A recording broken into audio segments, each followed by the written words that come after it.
happy to be with you today. And this topic is a continuation of the first step I done it before, the oral phase, and how the phases, the psychosexual phases, stages in life affect our relationship. And today I would like to talk about the second phase of second development phase every human being encounter in their life is the anal phase, and how the anal phase can affect can have an impact of our future relationship with especially with our partner, a man or a woman, but in general with the people we meet for our entire life. Let's get started. The anal phase is particularly meaningful because the child learn how to contain the feces and how to go to the toilet and how to control in a way him or herself.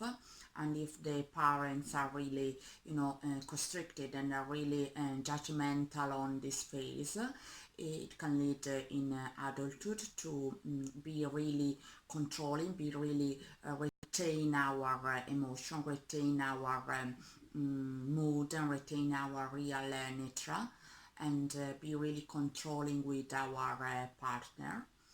On the contrary, we can be really loose in a way, so we can have a problem to set specific boundaries in a relationship with our partner, and we can have a clingy attitude that want to overflow, want to express this emotion without any control, without any forward thinking, and without any thinking about what is a grounded emotion. What is a grounded emotion? That is also a process of the brain, is also a process of our mind. It is not uncontrolled, and is not just a mess, a real mess. And the partner in the first case is really controlling because it can be really tied in a way, can be controlling in their in his or her environment, can be really obsessively tightly, or obsessively clean, or obsessively tightly, and it's not just in his or her object or in his or her stuff, but it can be really controlling and possessive towards the other person, and to have some sense of perfectionism and some sense of keep all under control. But it leads to it leads in most of the case to a really painful, really narcissistic relationship. I encounter this type of relationship in my experience and in the experience of the people I see every time in the street, or I see every time in my job, or in any other friendship I had.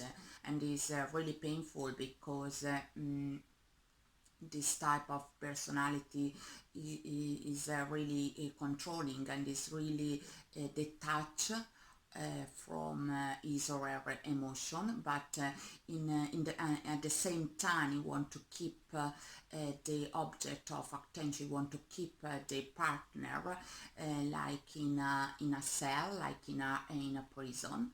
And it leads to anger, it leads to really painful and toxic relationship. And usually the other partner is really assertive. It's really it doesn't set boundaries for him or herself. It's really acceptance of the situation. When she or he realizes in a vicious cycle, she can or he can try to get rid of it, but it's really a painful process, and it's really a growing in a way, and it teaches a lot of lesson. And in the other side of the coin is a really two couple or one couple, a couple stay together without any, maybe they are too clingy, and there can be two people really clingy, two people really not able to set an intimate space for themselves, but overshowing their emotion even in an intimate way on the external environment. And to have a balance between overshow the emotion and controlling pattern and controlling attitude. We need to set our mind, body, and soul in a line, and we need to regain a sense of natural flowing of emotion, natural flowing of energy in a way. If we are too controlling, we can try to lose it up a bit, to exercise and practice to trust our partner, in their choice, trust our partner in their capacity of make choices, and to be free in their personal space, in their personal life. And if we are too clingy, we need to also detach, but in another way. We need to stay by ourselves, sometimes meditate as well, and regain a sense of confidence and regain a sense of naturality, a freedom within ourselves that lead us to be really emotionally grounded in ourselves. So we don't need another person to complete us. We don't need this a sense of like a diarrhea overflowing from us to our partner, but we are retaining our emotion, and when we can set when it's time to express our emotion, when it's time to retreat, and have this flowing balance in between our self. And also it's also it's also beneficial to have to to have a personal space, to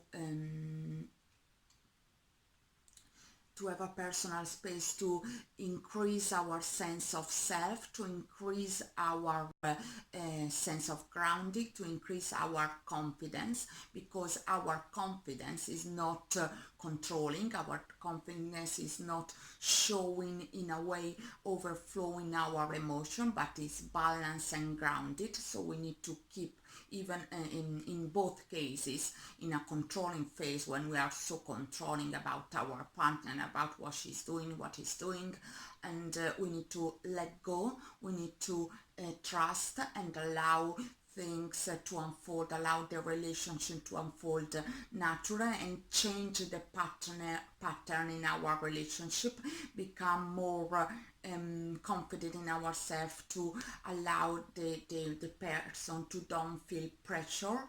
And if we are too clingy, we need to allow ourselves to go within, stay, for example, a lot of time, most of the time, or for a period of time alone, without any external noises, to regain a sense of clarity, to regain a sense of purity, and to regain a sense of balance within ourselves, to the two polarity, as paths are both dangerous, but we need to find something in the middle to go beyond our past, go beyond our block in the anal phases, to allow ourselves to don't be so obsessive in a way, and don't be so controlling, and don't be so clingy in another way, in an emotional side.